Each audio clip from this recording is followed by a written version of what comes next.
My name is Thomas Hale, and I'm an independent investigator of unexplained historical events. For the past 15 years, I've dedicated my life to examining cases that conventional history has either dismissed or forgotten. Tonight, I want to take you back to a February morning in 1855, to the English county of Devon, where an entire community woke up to discover that something had walked among them in the night. Something that left behind a trail of evidence so disturbing that it would haunt the collective memory of Devon for generations to come. The incident I'm about to recount has been debated, analyzed, and theorized about for nearly 2 centuries. Yet despite countless investigations, the mystery remains unsolved. What I can offer you tonight is the most comprehensive examination of the facts as they were recorded, the testimonies as they were given, and the theories as they were proposed.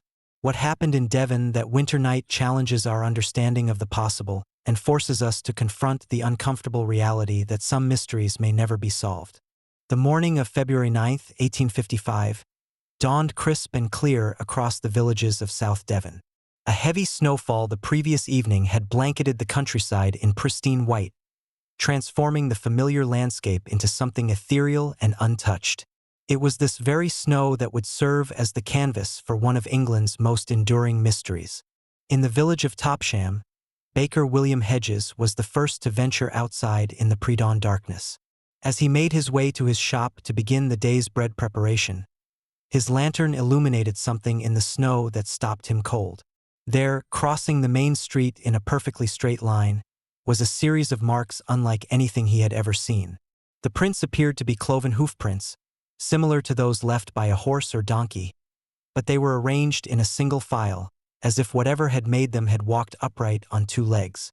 Hedges called to his neighbor, Mrs. Sarah Mitchell, who was already awake preparing breakfast for her family. When she emerged with her own lamp, she gasped at what she saw. The prints didn't just cross the street. They continued in both directions as far as their lights could penetrate the darkness. More disturbing still, the tracks appeared to lead directly to her front door, where they circled the building once before continuing on their mysterious path. As the sun rose and more residents emerged from their homes, the true scope of the phenomenon became apparent. The prints weren't confined to Topsham. Reports began flooding in from neighboring villages: Limpstone, Exmouth, Teignmouth, Dawlish, and beyond. In each location, residents described the same impossible sight: a single line of cloven hoofprints that seemed to have traversed the entire county in one night. Mrs. Elizabeth Woolcombe of Withicombe, Raleigh, later testified that she discovered the tracks leading directly to her chicken coop, where they circled the structure 3 times before continuing toward the village church. Her chickens, she noted, were in a state of extreme agitation, and one hen had died during the night with no apparent cause. The local vicar, Reverend Musgrave, confirmed that the prints did indeed lead to the churchyard, where they wove between the headstones in a serpentine pattern before disappearing at the church wall. What made these prints truly extraordinary wasn't just their widespread distribution, but their physical characteristics. Each print measured approximately 4 inches in length and just under 3 inches in width. They were perfectly formed, showing the distinctive cleft of a cloven hoof, yet they appeared deeper and more sharply defined than any normal animal track should have been in snow of that consistency. The most unsettling aspect was their arrangement. Rather than the side-by-side pattern you would expect from any 4-legged creature, these prints formed a single, unbroken line stretching across the landscape. The stride was remarkably consistent, exactly 8.5 inches from one print to the next, suggesting whatever had made them possessed an unnaturally regular gait. Local surveyor James Ellicombe, who was commissioned by several village councils to document the phenomenon, spent 3 days mapping the trail. His findings were published in the Illustrated London News and remain the most comprehensive record of the track's extent. According to Ellicombe's measurements, the prints covered a distance of over 100 miles, weaving through more than 30 separate villages and towns across South Devon. But it was the impossible nature of the trail that truly defied explanation. The prints didn't simply follow roads or natural pathways. Instead, they seemed to ignore all physical obstacles. In Dawlish, residents reported that the tracks led directly to a 14-foot stone wall, continued up and over it without any gap or deviation, and resumed on the other side with the same precise spacing and depth. Mrs. Agnes Porter, whose garden backed up to this wall, swore that she found prints on her roof tiles, leading from one edge of her cottage to the other. The tracks crossed the Exe estuary, a body of water nearly 2 miles wide at its narrowest point. Fishermen working the early morning tide reported seeing the prints emerge from the water on both sides, with no evidence of swimming or any disturbance in the water itself. The spacing remained identical, as if whatever had made them had simply walked across the surface. Perhaps most disturbing of all were the reports from Kenton, where the tracks were said to have passed through a 6-inch gap in a stone wall. The prints approached the wall, disappeared at the opening, and resumed on the other side without any change in depth or clarity. Local mason Frederick Davies examined the gap and confirmed it was far too narrow for any known animal to pass through. As word of the mysterious tracks spread throughout Devon, panic began to grip the communities. The deeply religious population of Victorian England immediately drew connections to supernatural explanations. Many residents refused to leave their homes after dark, and parents kept their children indoors even during daylight hours. The local newspapers seized upon the story with a mixture of sensationalism and genuine concern. The Illustrated London News published detailed sketches of the prints, while the Western Times ran daily updates as more reports poured in from across the county. The headlines grew increasingly dramatic. Satan's Trail across Devon and The Devil Walks Among Us became common front-page declarations. Reverend G.M. Musgrave of Withicum, Raleigh delivered a sermon on February 11th that was later reprinted in several publications. He warned his congregation that they were witnessing clear evidence of the evil one's presence among us, and called for immediate prayer and vigilance. His words carried significant weight in the community, and church attendance in the affected areas increased dramatically in the following weeks. The panic wasn't limited to religious fear. Practical concerns mounted as reports emerged of livestock disturbances across the region. Farmers reported that their animals had been unusually agitated on the night of February 8th, with many cattle and horses refusing to leave their shelters. Several dogs were found dead with no apparent cause, and cats had disappeared entirely from some villages. Local magistrate Henry Radford organized search parties to look for any creature that might have been responsible for the tracks. Armed with rifles and accompanied by tracking dogs, these groups scoured the countryside for 3 days but found no trace of any animal. The dogs, notably, refused to follow the scent trail of the prints, becoming agitated and retreating whenever they were brought near the tracks. As the initial panic subsided, more rational minds began proposing explanations for the phenomenon. The theories ranged from the plausible to the absurd, but none could adequately account for all the observed evidence. The most popular theory among educated circles was that an animal had escaped from a traveling menagerie. Several witnesses claimed to have seen advertisements for a circus featuring exotic animals that had passed through Exeter in late January. The prime suspect was a kangaroo, whose hopping gait could potentially explain the single-file nature of the prints. However, this theory fell apart when naturalists pointed out that kangaroo tracks were distinctly different in shape and that no kangaroo could possibly have covered such a vast distance in a single night, particularly while crossing rivers and scaling walls. A more elaborate explanation was proposed by Professor Richard Owen, a prominent naturalist of the time. He suggested that the tracks had been made by a large bird, possibly a crane or bustard, hopping through the snow. While this could account for the single-file arrangement, it failed to explain the cloven hoof shape of the prints or their ability to appear on rooftops and vertical surfaces.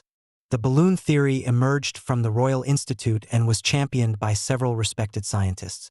They proposed that an experimental balloon had drifted across Devon during the night, dragging a heavy object that created the marks in the snow. This would explain the straight-line nature of the trail and its ability to cross obstacles. However, meteorological records showed that the wind conditions on February 8th were insufficient to carry a balloon at the speeds necessary to cover such a distance. Moreover, no balloon flights had been recorded in the area, and the theory couldn't explain why the dragged object would leave such precisely formed hoofprints. Local skeptics proposed that the entire incident was an elaborate hoax perpetrated by multiple conspirators across the county. They suggested that residents had worked together to create the tracks using artificial hooves or stamps. While this could theoretically explain the widespread nature of the phenomenon, it would have required an unprecedented level of coordination and secrecy among hundreds of people across dozens of communities. No evidence of such a conspiracy was ever discovered, and no participant ever came forward to confess. Dr. William Buckland, a respected geologist from Oxford University, visited Devon in March 1855 to investigate the claims personally. His examination of preserved plaster casts led him to propose that the tracks were made by a series of animals moving in single file through the snow, with later animals stepping in the prints of earlier ones. This natural phenomenon, he argued, could create the appearance of a single creature's trail. However, this theory couldn't explain how different animals would maintain such precise spacing or how they could traverse impossible obstacles like rooftops and river surfaces. The religious implications of the devil's footprints created significant controversy within the Church of England. While some clergy embraced the supernatural explanation as evidence of divine warning, others sought more rational interpretations to calm their congregations. Bishop Henry Philpotts of Exeter found himself at the center of the theological debate. In a carefully worded statement published in March 1855, he acknowledged the reality of the phenomenon while stopping short of endorsing supernatural explanations. He called for careful examination of all evidence before drawing conclusions that might disturb the faithful or provide ammunition for those who would mock our beliefs. However, not all clergy were so measured in their responses. Reverend H.T. Ellacombe of CLWST St. George declared publicly that the tracks were unquestionably the mark of Satan himself, walking among us to test our faith. His inflammatory sermons drew crowds from across Devon but also attracted criticism from church leadership. The Archbishop of Canterbury was forced to issue a formal statement advising all clergy to avoid speculation about supernatural causes and to focus instead on pastoral care for their frightened congregations. This official response did little to quell the religious fervor surrounding the incident, and several new evangelical movements emerged in Devon claiming that the footprints heralded the coming apocalypse. The scientific community's response to the devil's footprints was mixed, reflecting the era's ongoing tension between empirical investigation and supernatural belief. Several prominent researchers traveled to Devon to examine the evidence firsthand, but their conclusions were as varied as their backgrounds. Professor David Brewster, the renowned physicist and inventor of the kaleidoscope, conducted extensive measurements of the preserved tracks. His analysis revealed that the prints showed no variation in depth despite crossing different types of terrain, from soft garden soil to hard-packed roadways. This consistency, he noted, was wholly inconsistent with any known animal locomotion. The British Association for the Advancement of Science commissioned a formal investigation led by geologist Charles Lyell. The team spent 2 weeks in Devon during March 1855, interviewing witnesses and examining physical evidence. Their final report, published in the Quarterly Journal of Science, concluded that, while we cannot definitively explain the phenomenon, we find no evidence to support supernatural causation. The report suggested that a combination of natural factors, including unusual snow conditions and multiple animal movements, could have created the observed patterns. However, this official explanation satisfied few observers. Local naturalist Henry Walter Bates, who had spent years studying animal tracks in the Amazon rainforest, examined the Devon prints and declared them unlike any animal spoor I have encountered in 20 years of field study. His expertise in animal locomotion lent credibility to the growing belief that something truly unusual had occurred. As months passed and no satisfactory explanation emerged, rumors began circulating that government authorities were deliberately suppressing evidence about the true nature of the tracks. These allegations gained credence when several key witnesses reported being visited by official investigators, who confiscated photographs and plaster casts of the prints. Local photographer William Pengelly claimed that men identifying themselves as representatives of the Home Office seized his glass plate negatives of the tracks in March 1855. No official record of such a seizure exists in government archives, leading some to conclude that a secret investigation had taken place. Pengelly's descendants maintained for generations that the government had covered up evidence of supernatural activity to prevent public panic. Similar reports emerged from other witnesses. Baker William Hedges, who had first discovered the tracks in Topsham, reported that his detailed written account and sketch of the prints were confiscated by Crown investigators, who provided no documentation or explanation for their actions. Mrs. Sarah Mitchell claimed that officials threatened her with prosecution under vagrancy laws if she continued discussing the incident publicly. While no concrete evidence of an official cover-up has ever emerged, the pattern of witness intimidation and evidence confiscation has fueled conspiracy theories about the devil's footprints for over a century. Modern researchers have found gaps in the historical record that some interpret as evidence of deliberate suppression, though others attribute these gaps to the natural loss of documents over time. The Devil's Footprints incident became one of Victorian England's most enduring mysteries, spawning countless books, articles, and investigations. The story has been retold and reanalyzed by each successive generation, with new theories emerging as scientific understanding advanced. In the early 20th century, some researchers proposed that the tracks were created by a previously unknown species of animal, possibly a survivor from an earlier geological era. This living fossil theory gained popularity during the era of dinosaur discoveries, but lost credibility as paleontological knowledge advanced. The development of meteorology in the mid-20th century led to new atmospheric explanations. Some scientists proposed that unusual weather conditions could have created the illusion of continuous tracks through a combination of wind patterns and snow sublimation. However, detailed analysis of 1855 weather records failed to support this theory. Modern paranormal researchers have embraced the devil's footprints as evidence of interdimensional travel or extraterrestrial visitation. While these theories lack scientific support, they reflect humanity's continued fascination with unexplained phenomena and our desire to find meaning in mystery. Nearly 2 centuries after that snowy February night, the devil's footprints remain unexplained. Despite advances in forensic science, animal behavior studies, and meteorological understanding, no theory has successfully accounted for all the documented evidence. The case files, preserved in the Devon Record Office, continue to attract researchers, skeptics, and believers from around the world. What we know with certainty is that something extraordinary occurred in South Devon on February 8, 1855. Hundreds of credible witnesses across dozens of communities reported identical phenomena. Physical evidence was documented, measured, and preserved. The impact on local communities was profound and lasting. Whether that something was a natural phenomenon misunderstood by Victorian observers, an elaborate hoax of unprecedented sophistication, or something that challenges our understanding of the possible, remains for each observer to decide. The tracks appeared in the snow for one night and vanished with the spring thaw, leaving behind only questions that may never be answered. So I ask you now, having heard the evidence as it was recorded and witnessed as it was reported, what walked across Devon that February night in 1855?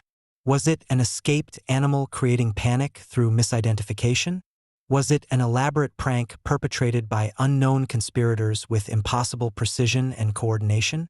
Or was it something else entirely, something that defied the natural laws we think we understand? The residents of those 30 villages woke that morning to discover that their world had been visited by mystery itself. The perfectly formed tracks, the impossible journey across rivers and rooftops, the terror that gripped entire communities. All of it happened. All of it was real. But what caused it? What creature or force could leave such a trail without ever being seen, heard, or caught? What walked among them in the darkness, leaving only questions in its wake? The Devil's Footprints of Devon remain one of history's most compelling mysteries, a reminder that even in our age of scientific certainty, some questions resist all attempts at answers. Perhaps that's as it should be. Perhaps some mysteries are meant to endure, challenging each generation to confront the limits of human understanding and the possibility that our world still holds secrets beyond our comprehension. The choice, as always, is yours to make.